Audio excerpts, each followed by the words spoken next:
ओम नमः सदेभ्यः। ओम नमः सदेभ्यः। ओम नमः सदेभ्यः। मंगलम भगवान वीरो मंगलम गौतमी मंगलम कुंद कुंदाद्यो जैन धर्मोस्तु मंगलम सर्वमंगल मांगल्यम सर्वकल्याणकारकम प्रधानम सर्वधर्माणां जैनम जयतु शासनम जैनम जयतु शासनम वंदितु सर्वसिद्धे ध्रुवमचलमणोवमंगदिं पत्ये बोच्छामि समय पावड़ मिणमो सुध केवली ध्वनिदम् नमः समय साराय स्वानुभूत्या चकास्ते चित्स्वभावाय भावाय सर्वभावान्तरच्छिदे।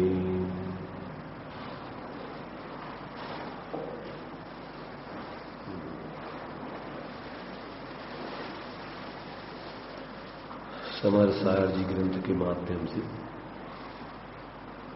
अपनी चर्चा प्रारंभ हुई है। इसमें जैसा कि ग्रंथ का नाम रखा है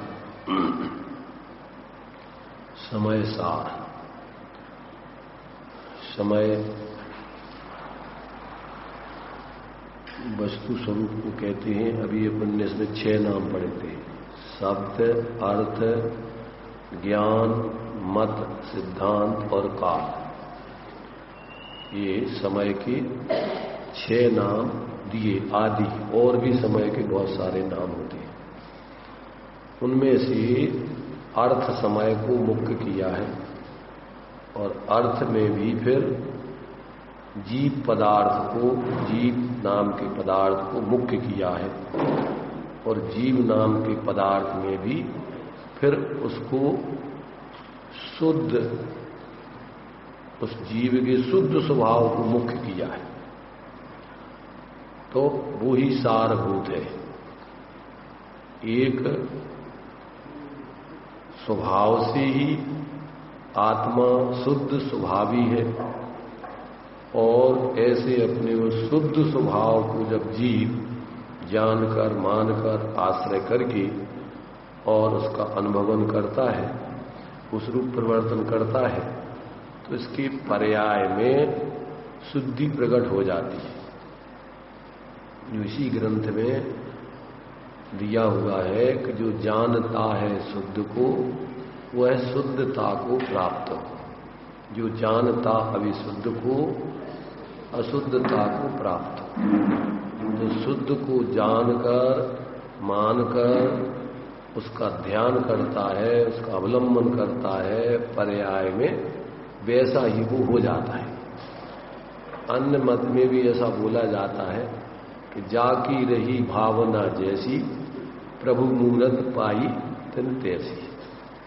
यही बात यहां पर कि जो जिस प्रकार से अपने को भाता है, जानता है, मानता है, भाता है, वैसा हो जाता है। तो जब अपने को ये चैतन्य स्वरूप जानता, मानता है और उस रूप अपने को ही भाता है, तो परिणति में उसके संपूर्ण मोह राग द्वेष का अभाव होकर उस चैतन्य पने की दशा पर्याय में भी प्रकट हो जाती है। मोह राग द्वेष का अभाव हो जाता है। इसी बात को इस ग्रंथ में 7 तत्वों में आत्मा का जो सामान्य स्वभाव है, एक रूप स्वभाव है, नित्य रूप स्वभाव है, वो ज्यों का त्यों रहता है।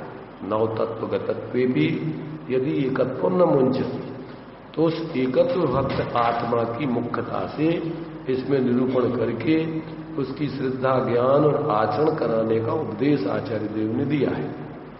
इस ग्रंथ में आत्मकल्याण की मुख्यता है। क्या दिया कि यदि आप सुखी होना चाहते हो, यदि मोक्ष की है कामना, मोक्ष माने क्या? मोक्ष माने पूर्ण सुखी होना, मोह रहित दशा, वही पूर्ण सुख की दशा है। तो यदि आप सुखी होना चाहते हो, चाहते क्या हो? वैसे तो सब जीव, ये त्रिभुवन में जीव अनंत, सुख चाहे दुखते भयवन, सभी जीव सुखी होना ही चाह रहे हैं, रात दिन सुख के लिए ही प्रयत्न कर रहे हैं। काय के लिए प्रयत्न कर रहे हैं? जितने भी जीव हैं काय के लिए प्रयत्न करते हैं? सुख के लिए। परंतु उनको पता नहीं है कि सुख कहां है, सुख का सच्चा सुख का क्या स्वरूप है, वो किस विधि से मिलता है। इसलिए अज्ञान दशा में प्रयत्न तो सुख के लिए करते हैं, दिन रात सुख प्राप्ति हेतु प्रयत्न करते, सुख जाता दूर है। क्यों? क्योंकि दिशा गलत है। सुख तो है अपने अंतर में, आत्मा का सुख आत्मा के अंतर में विद्यमान है, स्वभाव में विद्यमान है। अब वहां से तो वो प्रकट करने का पुरुषार्थ करता नहीं। और सुख कहां ढूंढता है? वो बाहर में, संयोगों में, भोगों में, पर पदार्थों में। अब वहां तो है ही नहीं, तो बाहर में क्या करता है? वो मृग मरीज का जैसी दशा बनती है।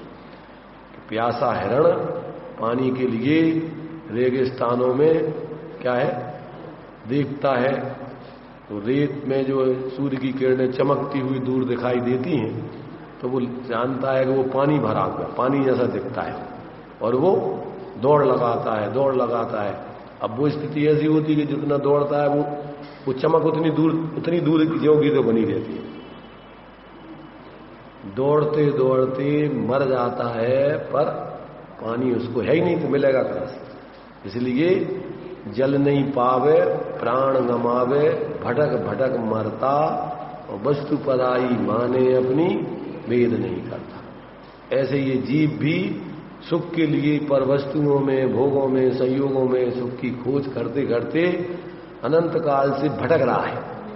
पर्याय पर्याय में आयु पूरी होकर मर जाता है, पर ज्यों का त्यों भूखा का माने दुखी का दुखी, जैसे वो हिरण प्यासा का प्यासा मर जाता है, ऐसे ये जीव दुखी का दुखी ज्यों का त्यों आकुलित होकर के मरण करके चला जाता है। आगे फिर वही अतृप्त इच्छाएं, वहां जाके फिर नए तरीके से दौड़ लगाता है उस पर्याय में।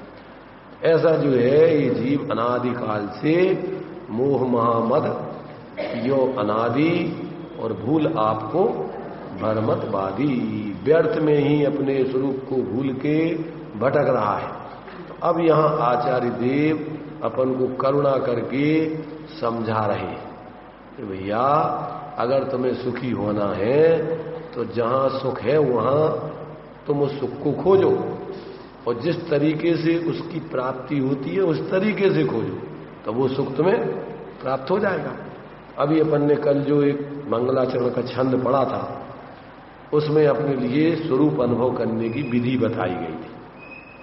जो अपन ने कल पढ़ा था ना, आचार्य अमृत चंद्र देव का प्रथम श्लोक, नमः समय साराय स्वानुभूत्या चकास्ते चित स्वभावाय भावाय सर्वभावान तरच्छिदे।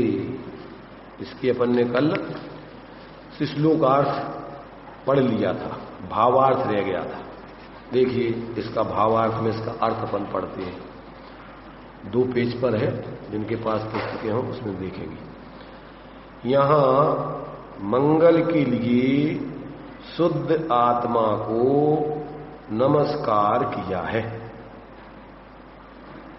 यदि कोई यह प्रश्न करे कि किसी इष्ट देव का नाम लेकर नमस्कार क्यों नहीं किया, यहां समय सार को नमस्कार क्यों किया, किसी भगवान का नाम लेकर के, ईश्वर आदि का नाम लेकर के इसमें नमस्कार क्यों नहीं किया, ये कोई किसी की तरफ से प्रश्न उठा करके और टीकाकार ने अब उसका खुलासा कर रहे, क्यों नहीं किया प्रश्न है। तो उसका समाधान इस प्रकार है, वास्तव में इष्ट देव का सामान्य स्वरूप सर्व कर्म रहित, सर्वज्ञ, वीतराग, शुद्ध आत्मा ही है। इसलिए इस अध्यात्म ग्रंथ में समय सार कहने से इसमें इष्ट देव का समावेश हो गया तथा एक ही नाम लेने में अन्य मतवादी मत पक्ष का विवाद करते हैं। क्या करते हैं? अब तुमने अगर क्या नाम ले लिया, तुमने अगर क्या नाम ले लिया, ब्रह्मा, विष्णु, महेश, राम, कृष्ण या खुदा या अरहंत, जो भी नाम लोगों ने भगवान के रख रखे, उनमें से जो भी उनने नाम एक फिक्स कर रखा है। पर यहां कहते हैं कि एक ही नाम लेने में तो अन्य मतवादी क्या करती हैं, मत पक्ष का विवाद करते हैं कि राम तो हमारे भगवान हैं, कृष्ण तो हमारे भगवान हैं, खुदा तो हमारे भगवान हैं, शिव तो हमारे भगवान हैं, अरहंत तो जैनों के भगवान हैं, इत्यादि रूप से वो नामों में विवाद करती है, नाम के आधार से भगवान का विवाद करती है। तो यहां क्या कह रहे, देखिए, विवाद करते हैं। उन सब का निराकरण समय सार की विशेषणों से किया है और अन्यवादी जन अपने इष्ट देव का नाम लेते हैं, उसमें इष्ट शब्द का अर्थ घटित नहीं होता, उसमें अनेक बाधाएं आती हैं और स्यादवादी जैनों को तो सर्वज्ञ वीतरागी शुद्ध आत्मा ही इष्ट है। फिर चाहे भले ही इष्ट देव को परमात्मा कहो, परम ज्योति कहो, परमेश्वर कहो, परब्रह्म कहो, शिव कहो, निरंजन कहो, निष्कलंक कहो, अक्षय कहो, अव्यय कहो, शुद्ध कहो, बुद्ध कहो, अविनाशी कहो, अनुपम कहो, अछेद्य कहो, अभेद्य कहो, परम पुरुष कहो, निरावाद कहो, सिद्ध कहो, सत्यात्मा कहो, चिदानंद कहो, सर्वज्ञ कहो, वीतराग कहो, अरहत कहो, जिन कहो, आप्त कहो, भगवान कहो, समयसार कहो, इत्यादि हजारों नामों से कहो, वे सब नाम कथनचित सत्यार्थ हैं। पर हाँ, स्पष्ट करती है उसका। देखिए यहां पर क्या इन्होंने कहा कि हमने यहां समय सार कहा, समय सार माने शुद्धात्मा। तो जितने भी भगवान के नाम आप लो, ऐसी शुद्धात्म दशा को लक्ष्य में रखकर अनेक गुणों के कारण से उनके अनेक नाम हो सकते हैं। अपन पढ़ते, बुद्ध वीर जिन हरिहर ब्रह्मा या उसको स्वाधीन कहो। पर उसका पहले विशेषण, पहले उसका लक्षण स्वरूप क्या है? जिसने राग द्वेष कामादिक जीते सब जग जान लिया, सब जीवों को मोक्ष मार्ग का निष्प्रय हो उपदेश दिया। फिर बुद्ध वीर जिन हरिहर ब्रह्मा या उसको स्वाधीन, या अपन 1008 नाम बोलते हैं। निष्प्रय माने कोई अपेक्षा नहीं, कोई उनसे प्राप्त करने की इच्छा नहीं, कोई स्वार्थ उनको अपना नहीं साधना है। सहज रूप से उन्होंने ऐसा सब जीवों के कल्याण के लिए उपदेश दिया है। उनकी कोई अपेक्षा नहीं है कि हमें इनसे कोई, ये हमारी भक्ति करें, पूजा करें, हमें कुछ देवें या हमारे अनुयायी बन जाएं, ऐसी कोई उनको अपेक्षा नहीं।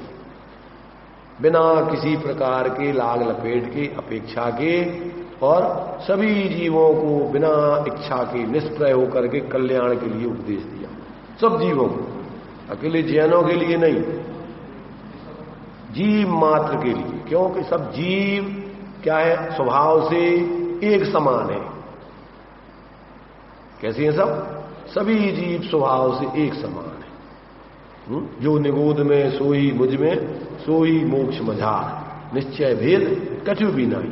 ये भेद है सिर्फ पर्याय जनित, क्या है, अपने लिए संयोगी भाव आदि के, संयोग आदि के माध्यम से क्या होती है, ये अपन को संसार दशा में अपने लिए जीवों के कर्मकृत भाव आदि के माध्यम से ये सारे के सारे उनके क्या है, भेद पर्याय दृष्टि से पड़ जाते। पर अपन जब मूल स्वरूप से देखो तो उसमें कोई भेद नहीं है। सब जीव कैसे हैं? शुद्ध बुद्ध चैतन्य घन स्वयं ज्योति सुख धाम, बीजू कहिए केट ल्यो कर विचार तो पा। सब जीव कैसे हैं? पर निरपेक्षता से देखो, जैसे सोना है तो सोने को आप निरपेक्ष दृष्टि से देखो तो सब सोने एक समान होते हैं। ये जितने भी उनमें भेद पड़ते हैं, 10 कैरेट का, 12 कैरेट का, 15 कैरेट का, 18 कैरेट का, 20 कैरेट का, 21 कैरेट का, ये सारे भेद काय के हैं? ये सब संयोग आश्रित भेद है। स्वभाव की दृष्टि से तो सोने में कोई अंतर नहीं है, सब सोना एक समान होता है। ऐसे ही अपन जीव के स्वरूप दृष्टि से देखो, संयोग और संयोगी भावों को एक तरफ रख दो, उनके स्वभाव की दृष्टि से सब जीव एक समान चैतन्य स्वरूप है। जब जो जीव पराश्रय को छोड़ के स्वाश्रय का अवलंबन करके और जब संपूर्ण मोहराग देश का अभाव कर देते हैं तो 3 कर्मों से रहे सब जीव कैसे हो जाते ना, अनंत सिद्ध कैसे, सब एक समान है। कैसे? सभी सिद्धों का अपन स्वरूप बताते, 6 डाला पढ़ते ना, ज्ञान शरीरी त्रिवेद कर्म मल वर्जित सिद्ध महंता के निकल अमल परमात्म भोगे सर में अनंता। तो जितने भी जीव, अब कौन सी जाति के जीव सिद्ध बनते हैं? जैन बनते हैं, के हिंदू बनते हैं, के मुसलमान बनते हैं, के कौन सी जाति की ईसाई बनते हैं? अरे ये तो जाति तो कर्म के उदय से अपन को पैदा होगा, जिस कुल आदि में उसमें तो उसके आधार पर है। सब जीव हैं तो वो अपने जब ऐसे जीव को समझ लेते हैं, और देखो जीव का स्वरूप सबका ये कैसे बताया, क्या बताया है? चेतन को है उपयोग रूप, चिन्ह मूरत बिन मूरत अनु, उदगल नव धर्म अधर्म काल, इनते न्यारी है जीव चाल। कौन से जीवों की चाल? सब जीवों का स्वरूप यही है, सब जीवों का लक्षण है। कौन सा? उपयोग स्वरूप। तत्वार सूत्र जो अपना है, उपयोगो लक्षण। जीव का लक्षण क्या है? उपयोग। उपयोग माने जानना, देखना। देखो, जानने देखने की दृष्टि से लोगों को कुछ अंतर नहीं आता है। जैसे मान लो कि आप दृष्टांत के रूप में पर स्थूल दृष्टांत समझे कि आप गुड़ है, गुड़ तो जैनों को खिलाओ, मुसलमानों को खिलाओ, हिंदुओं को खिलाओ, ईसाइयों को खिलाओ, भारतवासियों को खिलाओ, विदेशियों को खिलाओ, जवान को खिलाओ, वृद्ध को खिलाओ, बालक को खिलाओ, कैसा स्वाद सबको आएगा उस गुड़ का? एक समान कि अलग अलग आएगा? अलग अलग जाति हैं तो सबको अलग अलग स्वाद आना चाहिए उनका। अंदर से ज्ञान दर्शन सबका एक जैसा है, जानना देखना सबके अंदर आत्मा का स्वरूप है। तो उस ज्ञान दर्शन से सब लोग जो वस्तु जैसी वैसे ही जानेंगे कि अलग अलग जानेंगे? अभी अपन क्या करते हैं, मोह से जो है विचार करते हैं। धर्म भी अलग अलग नहीं है, ध्यान रखना, ये तो सब संप्रदाय है धर्म के नाम पर बनते।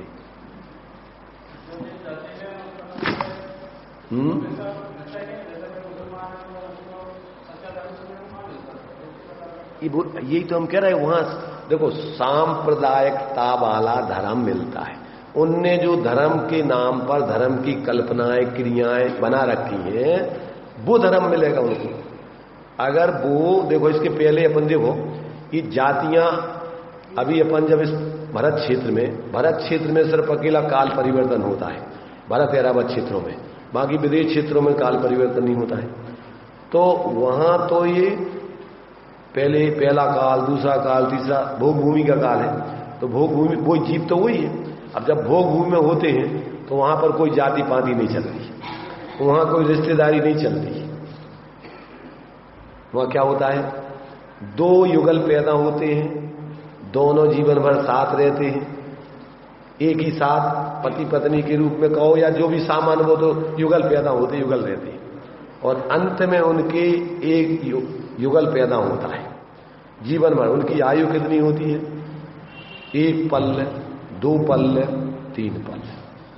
1 पल्ल बहुत होते हैं, असंख्यात वर्ष होते हैं 1 पल्ल, तो इतनी आयु होती है। अब क्या है कि उनकी आयु जो इतनी होती है, उतनी आयु प्रमाण वो साथ में रहते हैं युगल। वहां कोई परिवार नहीं, कुटुंब नहीं, बच्चे नहीं, कुछ नहीं, बच्चे ही दोनों युगल पैदा होते हैं, दोनों साथ जीवन भर रहेंगे और अंत में उनके एक युगल पैदा होगा।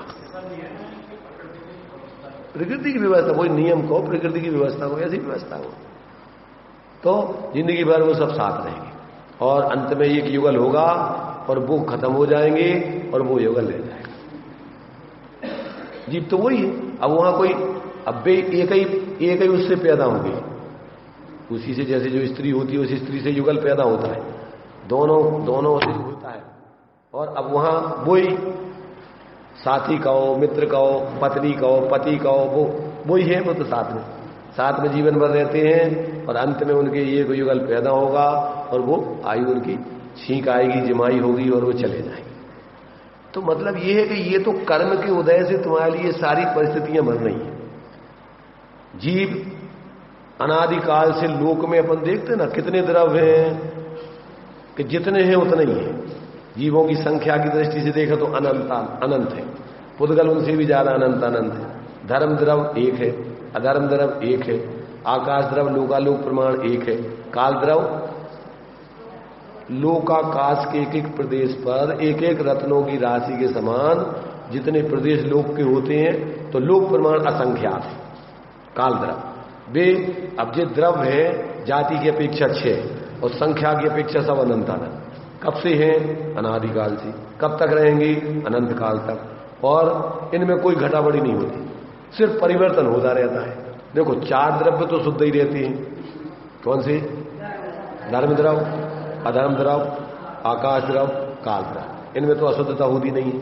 अब जीव और पुद्गल है, पुद्गल परमाणु से स्कंद बन जाते हैं और बिखर करके फिर परमाणु हो जाते हैं, वो उतने ही रहते हैं, वे सिर्फ अकेली बस परिणमन करते रहते हैं, पूर्ण और गलन, मिलना और बिछोड़ना, मिलना और बिछोड़ना, ये सब उनके होता रहता है। उसमें कुछ उनको न सुख का अनुभव होता है न दुख का, चाहे वो परमाणु के रूप में रहे और चाहे स्कंद के रूप में रहे, उनको तो कोई ज्ञान ही नहीं है, चेतना ही नहीं है, अचेतन है, तो उनको तो सुख दुख का अनुभव होता नहीं। अब रह गया जीव।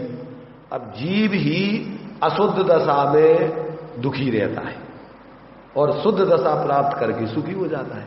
तो अब जीव के लिए उपदेश है सिर्फ क्या, अपन 6 डाला पढ़ते हैं कि लोग कहां से आया, किसने बनाया, तो 12 भावना है, 6 डाला लोक भावना है। तो अपन पढ़ते उसमें कि ना हूं ना करे ना धरे को, सट द्रव्य मई ना हरे को, सो लोक माही बिन समता, दुख सहे जीव नित भ्रमता, अंतिम ग्रीव विकलों की हद, पायो अनंत वीरिया पर सम्यक ज्ञान न लाद्यो, दुर्लभ निज में मुनि सार। क्या है, इस लोक को किसने बनाया कि नौ न करे, कौन इसको धारण किए हुए है कि नौ न धरे, कौन इसका नाश करेगा कि नौ न हरे, कि नौ न क्या है, कि नौ न करे न धरे को, सट द्रव्यमयी न हरे को। ये लोग 6 जाति के द्रव्यों का समूह है, इसको किसी ने बनाया नहीं, कोई इसका रक्षण करने वाला नहीं, कोई इसको मिटाने वाला नहीं। देखो हिंदू धर्म में 3 भगवान मानते हैं मुख्य रूप से, एक ब्रह्मा जी, एक विष्णु जी और एक शंकर या महेश। इन तीनों के काम अलग अलग हैं। ब्रह्मा जी सृष्टि की रचना करते हैं, विष्णु जी सृष्टि की रक्षा करते हैं और शंकर जी सृष्टि का संहार कर देते हैं। जैन धर्म कहता है कि 3 शक्तियां, वे भी कण कण में भगवान मानते हैं। जैन धर्म कहता है कि ये 3 शक्तियां प्रत्येक द्रव्य में विद्यमान है। कौन सी 3 शक्तियां? उत्पाद, व्यय, द्रव, युक्तम, सत। सत द्रव्य लक्षण, द्रव्य का लक्षण सत है। और सत कैसा है? त्रयात्मक है। उनमें 3 शक्तियां हैं प्रत्येक द्रव्य में। कौन सी? उत्पाद नाम की शक्ति से प्रति समय नई नई पर्याय उत्पन्न होती रहती है। व्यय नाम की शक्ति से प्रति समय क्या है? पूर्व पर्याय का व्यय होता रहता है। और ध्रुव नाम की शक्ति से वस्तु ज्यों की त्यों बनी रहती है। तो क्या होता है कि वस्तु पर्याय दृष्टि से उत्पाद व्यय माने परिणमन करती रहती है, और द्रव्य दृष्टि से वस्तु ध्रुव ज्यों की त्यों बनी रहती है। द्रव्य स्वभाव से, गुण स्वभाव से वस्तु ज्यों की त्यों बनी रहती है। अब क्या है कि ये वस्तु निरंतर, उसमें ही शक्तियां हैं, कोई दूसरा उसके लिए कोई परिवर्तन नहीं कराता है, कोई उसको स्थिर नहीं रखे हुए, उसमें ये तीनों शक्तियां हैं सदाकाल निरंतर। प्रति समय वस्तु बदलते हुए ज्यों की त्यों बनी हुई है, ज्यों की त्यों बनी रह करके निरंतर बदलती रहती। अभी अपना जीव है, कभी मनुष्य पर्याय में। अब क्या होगा?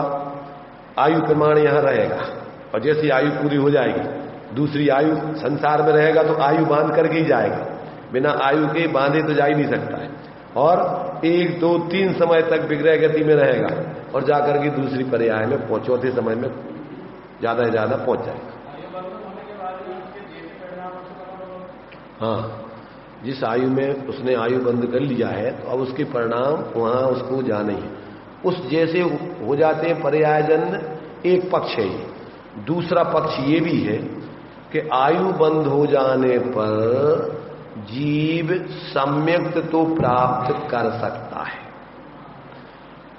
ऐसा सोचो, 3 आयु का बंद होने पर जीव सम्यक्त को प्राप्त कर सकता है, व्रत आदि को अंगीकार नहीं कर सकता है। कौन कौन सी 3 आयु? मनुष्य आयु, त्रियंच आयु, नरक आयु। अगर जीव ने ये 3 आयु का बंद कर लिया तो मिथ्यात्व अवस्था में ये आयु बंद होगा मनुष्यों के लिए। यदि आयु बंद नहीं हुआ है और सम्यक्त हो जाए, तो जीव नियम से देव पर्याय में जाता है, वैमानिक देवों में जाता है, भावनात्रक देवों में, नीचे देवों में, और देवांगना आदि में पैदा नहीं होता है। और देव आयु बंद हो जाए तो वो क्या करता है? व्रतादि अंगीकार करके और आगे साधना भी कर सकता है। परंतु 3 आयु का बंद हो जाने पर वो सम्यक्त को प्राप्त तो कर सकता है। जैसे मान लीजिए अपन वर्तमान में देखो, राजा सैनिक थे, उन्होंने नरक आयु को बंद कर लिया। तो कौन सी नरक? 7वें नरक का। बाद में फिर क्या हुआ? मुनिराज के उपदेश से, जिन यशोधर मुनि के गले में उन्होंने सर्प आदि डाला, उनके प्रति दुर्भाव किया, जिसके कारण से 7वें नरक की आयु बांधी, उन्हीं मुनिराज के निमित्त से, उपदेश आदि से उनको सम्यक्त हो गया। क्या हो गया? सम्यक्त हो गया। और इसके बाद फिर भगवान महावीर स्वामी के सम्मोषण में उनको छायक सम्यक्त हो गया। और अकेला इतना ही नहीं, इतनी पवित्र भावनाएं उन्होंने अपने जीवन में पैदा कर ली, 16 कारण भावनाएं। तीर्थंकर प्रकृति का बंद चालू हो गया है? हाँ, उसी से पर्याय। अब देखना, पहले नरक आयु का बंद कर लिया था, इतनी विपरीत बुद्धि करके, दुर्भाव करके। और ऐसी परिस्थिति में अब ऐसा नहीं कि अब पराधीन होगा कि अब तो नरक के भाव ही करना पड़ेगा। अब उन्होंने भेद विज्ञान करके, आत्मज्ञान करके सम्यक्त को प्राप्त किया। सम्यक्त ही प्राप्त नहीं किया, छायक सम्यक्त प्राप्त किया। छायक सम्यक्त ही अकेला प्राप्त नहीं किया, 16 कारण भावनाएं भाग करके तीर्थंकर प्रकृति का बंध चालू किया। और आगे अगली 24 में प्रथम तीर्थंकर वो इस 24 में हो। और 7वें नरक की आयु को घटा करके स्थिति अनुभाग प्रथम नरक की आयु की स्थिति अनुभाग कर लिया।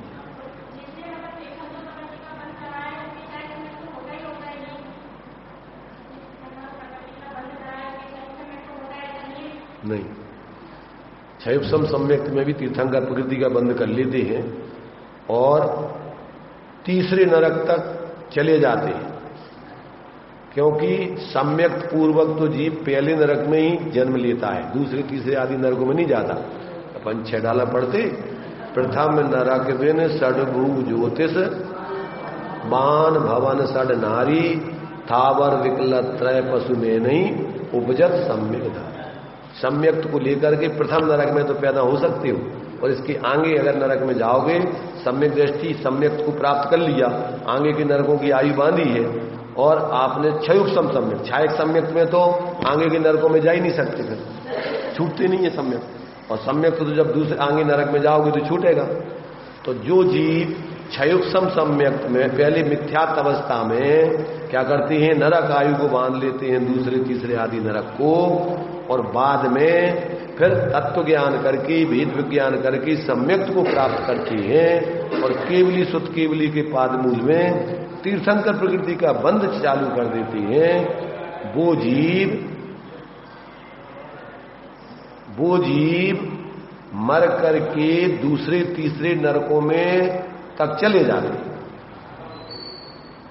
पर क्या होता है, तीर्थंकर प्रकृति ध्रुव बंदी, स्थायी बंदी, एक बार चालू हो जाए तो जब तक वो तीर्थंकर जिस पर्याय में बनेंगे, अब उस पर्याय के 8वें गुण स्थान के 6ठे भाग तक तीर्थंकर प्रकृति का बंध निरंतर होता रहता है। तो वर्तमान में दूसरे तीसरे नरकों में भी असंख्यात जीव तीर्थंकर प्रकृति को लिए हुए हैं।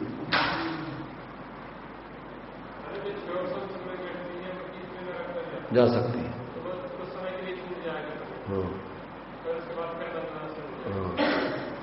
तो ये जो है, इस प्रकार की परिस्थितियां भावों की बन सकती है। तो ये नहीं है कि जीव ने अगर नरक आयु बांध ली तो अब वो पराधीन हो गया, वो अपने भाव अच्छे कर ही नहीं सकता, ऐसा नहीं। हाँ, कुछ सीमा है, किस सीमा तक वो भाव अच्छे कर सकता है। अब वो यहां पर इतने भाव अच्छे नहीं कर सकता है कि वो आगे व्रत आदि अंगीकार करेंगे। अब इतना तो कर सकता है, वो सम्यक प्राप्त कर सकता है, और छायक सम्यक्त कर सकता है, तीर्थंकर प्रकृति का बंध कर सकता है। ऐसे भाव बने वो 16 कारणादि भावनाएं भाग करके ऐसा कर सकता है। और आगे अगले भाव, एक भाव वहां से निकल के सीधा तीर्थंकर बन करके अन्य जीवों को भी धर्म का उपदेश आदि उसके माध्यम से वो होगा, और वो अनेकों जीव उसके निमित्त से मोक्ष मार्ग में लगेंगे, धर्मात्मा बन के परमात्मा बनेंगे, और वो जीव स्वयं मोक्ष का पात्र नहीं।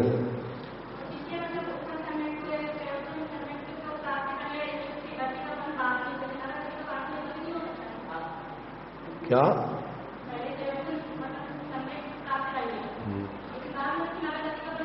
गति नहीं, आयु नहीं, आयु का बात है। गति नाम कर्म का भेद है, आयु गति आयु कर्म का भेद है।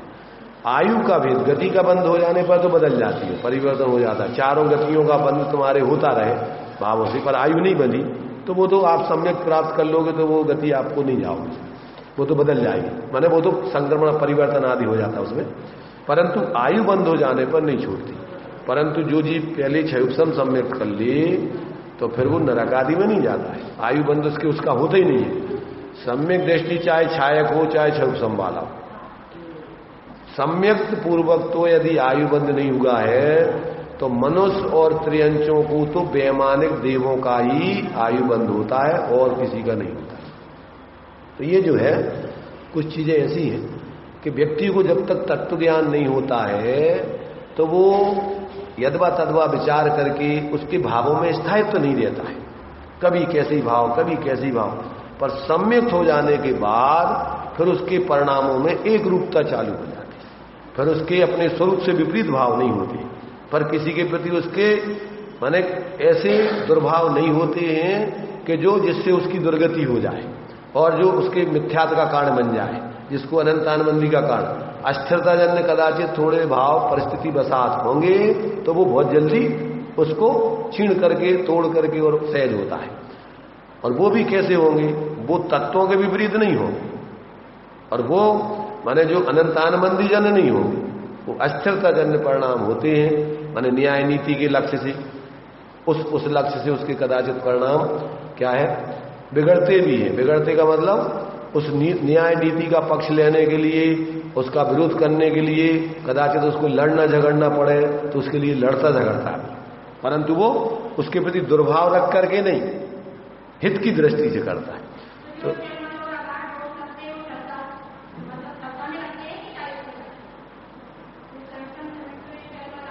चलमल अगाड़ दोष तो वे सम्यक्त के हैं, वे दोष हैं, वो कोई सम्यक्त को नाश नहीं करते और उससे कोई मिथ्यात्व आदि का आश्रय बंद नहीं होता।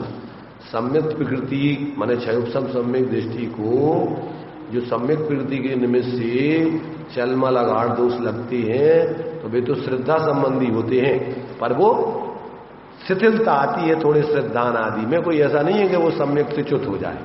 दृष्टांत दिया, जैसे कमजोर वृद्ध आदमी लाठी लेके चलता है तो वो कांपता है, परंतु वो गिरता नहीं है, छूटती नहीं है उसकी लाठी। ऐसे ही थोड़े उसके श्रद्धान में चल मल दोष, चल मल अगाड़, तो उसके तीन तरीके से उसके माने उस दोष को बताया है।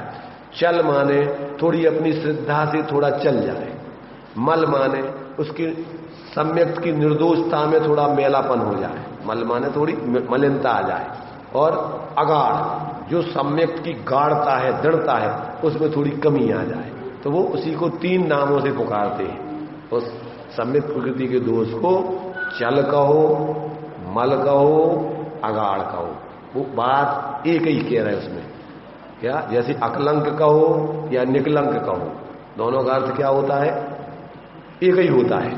आकलंक निष्कलंक, कलंक से रहित आकार से भी वही होता है और निष्कलंक का अर्थ भी वही होता है। ऐसे ही ये चल मल अगाड़ का मतलब होता है कि श्रद्धा में थोड़ी मलिनता कहो, अदृढ़ता कहो, चलपना कहो, ये सब उसके पर्यायवाची नाम है। तो देखिए यहां अपने लिए आचार्य देव कह रहे हैं कि भाई आज तक जीव ने अपने स्वरूप को भूलकर पर द्रव्य गुण पर्याय आदि में अहंकार ममकार आदि करके अपने स्वरूप की विराधना की है, अपने धर्म की विराधना की है। कभी उसने क्या है, धर्म की सच्ची साधना नहीं की।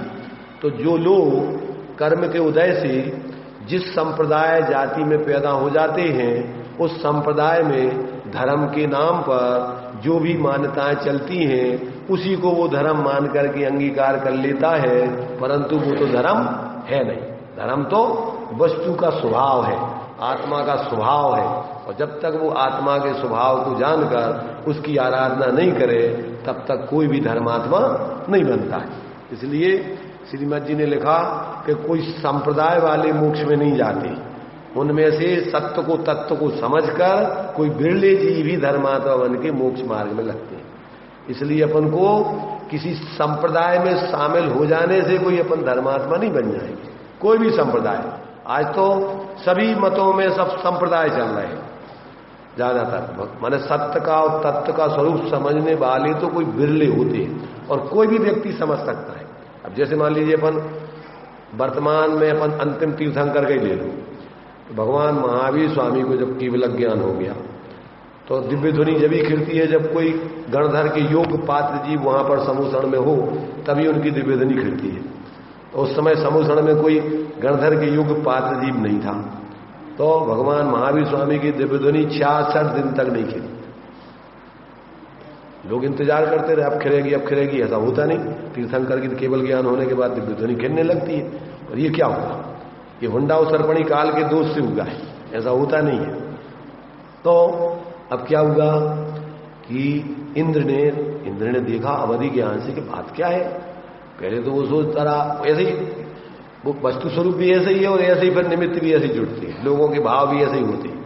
तो उनका कोई ऐसे भाव नहीं बना जब तक, क्योंकि अब वो लोगों का भी पात्रता ऐसी थी, इतने समय तक उनको सुनने को नहीं मिलना था, ऐसा उतना पुण्य का उदय तीव्र नहीं था कि तत्काल मिले। तो पांचों समवाय एक साथ होते हैं। तो फिर जब 66 दिन में तक दिव्य ध्वनि नहीं गिरी तो इंद्र ने अपने अवधि ज्ञान से देखा कि बात क्या हुई। तो उन्होंने देखा करे गणधर की पात जीव की कमी है, जो योग्य शिष्य जो उनकी वाणी को झेल सके, समझ सके। तो फिर उन्होंने देखा कि किसमें है इस प्रकार की योग्यता। तो जो इस प्रकार से विपरीत गृहीत मिथ्यात्व का सेवन करते हुए और ऐसे अन्य मत का अवलंबन, अन्य मत का परिवर्तन करने वाले, उपदेश आदि देने वाले जो अपने गौतम गणधर हुए, तो वो तो ऐसे ब्राह्मण कुल में जो है अन्य मत मतांतरों को इस प्रकार चलाने वाला उपदेश दे रहे थे। तो गणधर ने वो माने तरीके से उसको जो श्लोक बोल करके, और जो श्लोक वो नहीं समझ सकते हैं, और वो जैन धर्म का मूल सिद्धांत उसमें सारे गर्भ थे, अब वो उसका ज्ञान उनको नहीं है, तो उन्होंने वो श्लोक बोल करके और कहा कि भाई शिष्य बन करके, बोने बन करके शिष्य बन के वहां गए और उससे पूछा कि भाई हमारे लिए इसका अर्थ समझ में नहीं आ रहा है इस श्लोक का। तो अब वो तो उनने सुना ही नहीं कभी, उनने भी, उनको लगा कि कहां से आया श्लोक। तो उन्होंने कहा हमारे गुरु ने बोला था, पर हमें उसका उनने अर्थ समझाया था, वो हम भूल गए, समझ में नहीं आया, तो आप बताओ उसका। अब उसने अपनी मैंने एक प्रकार से अपने मान को सब शिष्यों में अपमानित होने से बचने के लिए उन्होंने कहा चलो हम तुम्हारे गुरु के सामने ये चर्चा करेंगे। चलो उन्होंने कहा, वो तो चाहते थे। जैसे ही वहां आकर के समूषण में आए और जैसे ही वो तो तीर्थंकर को देख के ही व्यक्तियों का अंदर में जो है कसाएं शांत हो जाती हैं, माने कई कई योजन तक के जीव अपने बैर विरोध को छोड़ देते हैं। तो वो तो सहज ही वहां आने के बाद उनकी कसाएं जैसी मंद हुई, अंदर से विशुद्धता पकी और उनको जाति आदि अंदर से ज्ञान हुआ और तत्काल अंदर से आत्मबोध होकर के और सम्यक प्राप्त होकर के और दीक्षा ले ली उन्होंने। दीक्षा ली तत्काल, और दीक्षा लेते ही साथ 4 ज्ञान के धारी, बस दिव्य ध्वनि खिलने लगी। मतलब निमित्त बने उनकी योग्यता साथ में सब है। सदनिमित्त मिलने पर, सत्संग मिलने पर, स्वयं की योग्यता होने पर जीव का ऐसे ही परिणमन हो जाता है। तो अपन ऐसा नहीं समझेंगे कोई जीव स्थायी रूप से विपरीतता ग्रहण किए हुए तो वो ऐसे ही बना है। मिनटों में, क्षण में जो जीव यहां वर्षों से रह रहा हो सत्य मार्ग में और सत्य नहीं समझाओ, और कोई जीव विपरीत मार्ग से आए और तत्काल सत्य को समझ के और वो उत्कृष्ट साधना करके तुमसे पहले मोक्ष चला जाए। इसलिए अपन को किसी व्यक्ति के प्रति कोई विपरीत धारणा अपनी तरफ से नहीं बनाना चाहिए। उस समाज की क्या कसाय चल रही, क्या भाव चल रहा है, अपन को तो पहले तो सब जीवों को जीव दृष्टि से देख करके उनके प्रति मैत्री भाव, मैत्री, प्रमोद, कारुण्य, माध्यस्थ, 4 प्रकार की भावनाएं बताई। तो सत्वाधिक क्लिश्मान अभिनियेषु, कैसे किन किन जीवों के प्रति कैसे भाव रखें। पहले तो अपन को जीव दृष्टि से देख करके सब जीव स्वभाव से समान है, सबके प्रति अपन मित्रता का भाव। फिर प्रमोद भाव, जो धर्म के मार्ग में विशेष अपने से विशेष आगे गुणस्थानों की परिपाटी में साधना विशेष कर रहे हैं, तो उनके प्रति उनको देख करके अपन को विशेष खुशी का भाव, आनंद का भाव, बहुमान का भाव आना चाहिए। तो उन्हीं जनों को देख हृदय में मेरे प्रेम उमड़ावे, बने जहां तक उनकी सेवा करके है मन सुख पावे। हो नहीं कृतज्ञ कभी मैं द्रोह न मेरे उरावे, गुण ग्रहण का भाव रहे न दृष्टि न दोषों पर। तो अब उनके प्रति क्या है, प्रेम का भाव, बहुमान का भाव। अब जो जीव कैसे है, पाप के उदय में दुखी है, ऐसे दुखी जीवों के प्रति कैसा भाव आना चाहिए? मध्यस्थ भाव, करुणा स्रोत बहे, कौन से जीवों के प्रति? दीन दुखी जीवों पर मेरे उर से करुणा स्रोत बहे। माध्यस्थ भाव करके दुर्जन क्रूर कुमार्ग रतों पर क्षोभ नहीं मुझको आवे, साम भाव रखूं मैं उन पर ऐसी परिणति। जो विपरीत तीव्र कसाएं हैं, विपरीत मार्ग पर है, तो अपन उनसे मत ना अच्छा ना बुरा, भैया अभी उनकी योग्यता ऐसी, तो उनके प्रति अपन दुर्भाव नहीं करके मध्यस्थ ऐसे अपन को भाव। आचार्यों ने भावना निरंतर भावना चाहिए। समाधि पाठ में आचार्य उन्हें सामायिक पाठ जो संस्कृत में लिया हुआ है, कौन से आचार्य है? अमित गति आचार्य, 32 छंदों में जो है उन्होंने जो सामायिक पाठ लिखा है, जो प्रेम भाव सब जीवों में, उसी का तो पद्य अनुवाद है वो। तो मतलब ये है कि अपने लिए सामायिक तभी हो सकती है जब इस प्रकार की भावना रखोगे। अगर अंदर में किसी के प्रति दुर्भाव रखोगे, द्वेष भाव रखोगे, शत्रुता का भाव रखोगे, बैर भाव रखोगे, तो आपके जीवन में समता सामायिक हो ही नहीं सकती। बैठ करके 8 रोज ध्यान चलेंगे। तो ये जब तक अपन को इस प्रकार से वस्तु स्वरूप का यथार्थ निर्णय करके इस प्रकार अपना भावनाएं सम्यक नहीं होती हैं, विचार सम्यक नहीं होती हैं, प्रवृत्ति सही नहीं होती है, तो जीवन में अपनी शांति नहीं आ सकती, सहजता नहीं रह सकती। निरंतर अपन कसायों से ही प्रेरित होकर के दुर्विकल्प करते रहते हैं, 8 रोज ध्यान करते रहते हैं। धर्म ध्यान और शुक्ल ध्यान जो मोक्ष के कारण है वो नहीं हो सकती। तो ये जो है अपन को यहां सभी आचार्यों ने एक मत से जीवों को पहले तो वस्तु स्वरूप का ज्ञान कराया, 6 द्रव्य 7 तत्व 9 पदार्थों का स्वरूप समझाया कि भैया ये लोक अनादि काल से है। लोक माने 6 द्रव्यों का समूह। कब से है? अनादि काल से है। कब तक रहेगा? अनंत काल तक रहेगा। किसने बनाया? किसी ने नहीं बनाया, ये स्वभाव से। कौन इसको मिटाए? कोई नहीं मिटाता। तो इससे सहज ही स्वभाव से ही प्रत्येक वस्तु परिणमनशील है, नित्य रहते हुए बदलती रहती है। तो अब इसमें जीव के लिए चूंकि अनादि काल से ये अशुद्ध दशा में है, अब इसको तत्व ज्ञान करके, वस्तु स्वरूप का ज्ञान करके, भेद विज्ञान करके, स्वावलंबन से शांति का मार्ग, मोक्ष का मार्ग इसको ग्रहण करने चाहिए। कोई भी जीव कभी भी, यहां पर कोई जाति पाति संप्रदाय कुछ नहीं है धर्म के क्षेत्र। धर्म का क्षेत्र तो पूर्ण निखाले सबके लिए खुला हुआ है, जीव मात्र के लिए। जो जीव इस सत्य को समझेगा निष्पक्ष होकर के, उसको ये सत्य बात समझ में आएगी, वो अपने उस सत्य मार्ग को अपने जीवन में अपनाएगा और वो अंदर से अतीन्द्रिय आनंद को भोगते हुए क्रमशः उसको पूर्ण करके पूर्ण सुखी हो जाएगा। तो ये अपन को यहां पर क्या कह रहे हैं कि जो जैन हैं उनके इष्ट देव तो कैसे हैं? वीतराग सर्व। उनके क्या वास्तव में इष्ट देव तो वही है, वो ही सबके लिए इष्ट देव है। भगवान का स्वरूप कैसा? ऐसा ही होता है, अनेक अन्य प्रकार होते ही नहीं है। हाँ, तो जो अन्य लोग इष्ट मानते हैं, रागी द्वेषी छद्मस्त दशा वाले, वे इष्ट सिद्ध ही नहीं होती, वे भगवान सिद्ध ही, उनकी भगवत्ता सिद्ध ही नहीं होती। इसलिए कहते हैं कि एक ही नाम लेने में अन्यवादी मत पक्ष का विवाद करते हैं, उन सब का निराकरण समय सार के विशेषणों से किया है। और अन्यवादी जन अपने इष्ट देव का नाम लेते हैं, उसमें इष्ट शब्द का अर्थ घटित नहीं होता है, माने भगवान बना उनका सिद्ध होता ही नहीं है, उनका जो स्वरूप मानते हैं उसमें अनेक बाधाएं आती हैं। और स्यादवादी जैनों को तो देखो, जैन जाति नहीं है। कौन है ये जैन? जैन धर्म है। और जैन धर्म अपनाने वाले कोई संप्रदाय विशेष नहीं होता है, जीव मात्र होता है। इसलिए चारों गति के जीव जैन है। जो सम्यक दृष्टि है धर्मात्मा, वे क्या है? उसका नाम जैन है। जो मोह राग देश को जीते उसका नाम जैन है।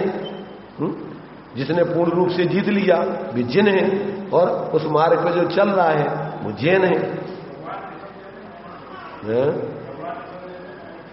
भगवान इस काल की वो तो अभी के है, वो तो अनंत 24 हो गई। ऐसे अनंत 24 हो चुकी। और विदेश क्षेत्रों में तो कोई 24 होती नहीं, वहां तो सदा 20 तीर्थंकर सदा काल विद्यमान रहते। और यदि अधिक से अधिक हो तो 160 तीर्थंकर होते हैं, और केवली तो और होते हैं नहीं। और भरत क्षेत्र में भी 5 भरत 5 ऐरावत है। तो इसमें भी सब में 24 ही होती रहती है चतुर्थादि कालों में। तो इस प्रकार से यहां तो ये तो वर्तमान काल के 24 तीर्थंकर हुए हैं। कोई आदिनाथ ने ये जैन धर्म नहीं चलाया है। जैन धर्म तो माने वस्तु स्वभाव वाला धर्म है, ये तो अनादिकाल से चल रहा। ऐसे अनंत 24 तीर्थंकर हो चुके, होते रहेंगे। और तीर्थंकर तो विदेश क्षेत्रों में ऐसे अनंत अनादिकाल से होते ही रहेंगे। 20 तो कम से कम होते ही है। और एक ज्यादा से ज्यादा 1 कोटि पूर्व की आयु होती है। 1 कोटि पूर्व के पहले माने 20 तो रह नहीं है, तो उसके पहले तीर्थंकर कोई ना कोई हो ही जाएगा। इसलिए अपन को ये जैन धर्म किसी ने चलाया नहीं है, ये तो स्वचालित वस्तु व्यवस्था अनादि काल से अनंत काल तक रहेगी। इस मार्ग पे जो चलने वाले हैं वे सब जैन हैं, और जैन धर्म है, ये कोई जाति संप्रदाय बाड़ा नहीं है। इसलिए अपन को ये पक्षपात में सांप्रदायिक बुद्धि लेकर के इस प्रकार से अपनी बुद्धि को संकीर्ण नहीं बनाना चाहिए। भगवान जैनेन्द्र के इस उपदेश को सुनकर अपनी दृष्टिकोण विशाल विस्तृत होना चाहिए। क्यों कि जो तीर्थंकर प्रकृति का बंध करेगा वो सम्यक दृष्टि होता है, और सम्यक दृष्टि का दृष्टिकोण ऐसा क्षुद्र नहीं होता है। उसकी भावनाएं तो सुखी रहे सब जीव जगत की, कोई कभी ना घबरावे, बैर पाप अभिमान छोड़ जग नित्य नए मंगल गावे, घर घर चर्चा रहे धर्म की, दुष्कृत दुष्कर हो जावे, ज्ञान चरित उन्नत कर अपना, मनुष्य जन्म फल सब पावे। तो ये अपनी तो ऐसी उत्कृष्ट, जिसने तत्व को समझा, उसकी भावना क्षुद्र नहीं होती है, मेरे तेरे की भावना नहीं होती। उसका तो ऐसा विराट दृष्टिकोण होता है, जीव मात को अपना वो एक प्रकार से व्यवहार से परिवार का सदस्य समझता है। किसको अपना अपना मानता है? वो व्यवहार से सभी जीवों को अपना अपना अपने समान है, तो वो अपने परिवार के सदस्य मानता है। और परमार्थ से देखो तो अपनी आत्मा को छोड़ के एक परमाणु मात्र भी किसी का है नहीं। ऐसा दोनों तरीके का विवेक उसको होता है। जब बाहर में सोचता है तो सब जीवों का हित का सोचता है, और जब अंदर में जाता है तो अपने एकत्र भक्त आत्मा की आराधना करता है। ऐसा जो है सम्यक दृष्टि दोनों प्रकार से निश्चय व्यवहार में उसका जीवन संतुलित होता है, कहीं कोई खेचातानी नहीं, किसी प्रकार की कोई विसंगति नहीं, तभी जाकर के वास्तव में वो ऐसे उत्कृष्ट महान पद, उस परमात्म पद को, अरहंत सिद्ध दशा को पाता है। तो ये जो है इस प्रकार से साधवादी जैनों को तो सर्वज्ञ वीतरागी शुद्ध आत्मा ही इष्ट है, फिर चाहे भले ही इष्ट देव को परमात्मा कहो, परम ज्योति कहो, परमेश्वर आदि ऐसे इत्यादि हजारों नाम कहो, इसमें कोई विरोध नहीं है। पर उसका स्वरूप कैसा होना चाहिए? वीतराग सर्वज्ञ हितंकर भविजन की अपूर्वास, ज्ञान भान का उदय करो, मिथ्या तम सब हो विनाश। ये सब उत्कृष्ट, अपन को स्तुतियां भी भगवान की स्तुति उत्कृष्ट भाई जाती है। कोई सांप्रदायिक पक्षपात वाली तुच्छ विचार वाली नहीं होती।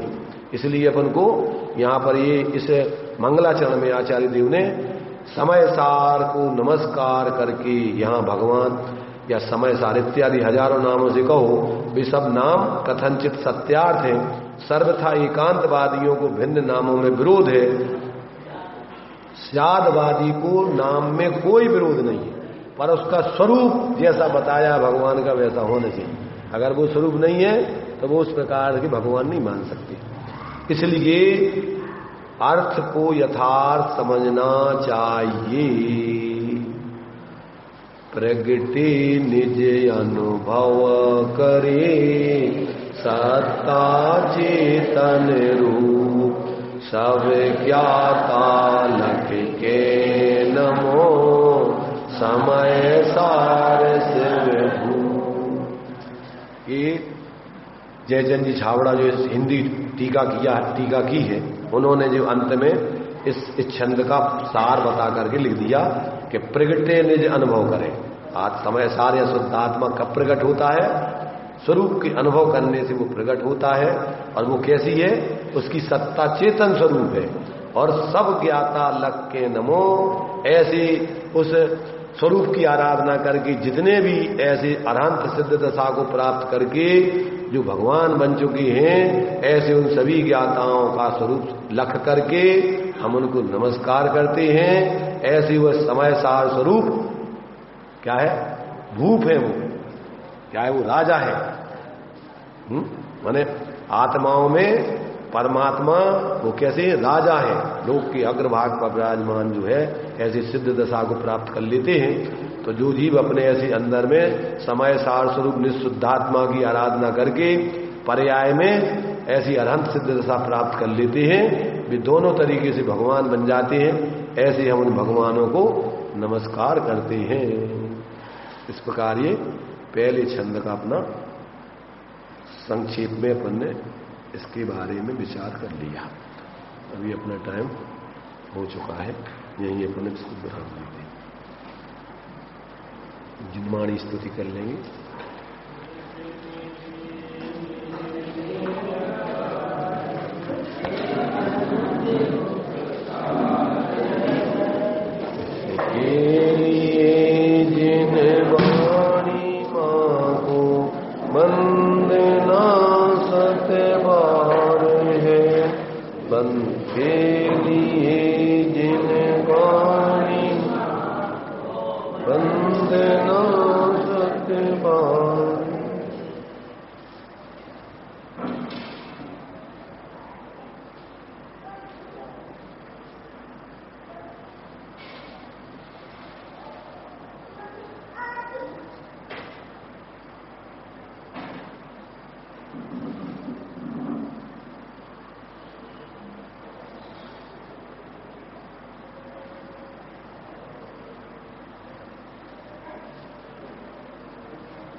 द्वादशांग जन्माणी माता पंच परमेष्टि भगवंतो।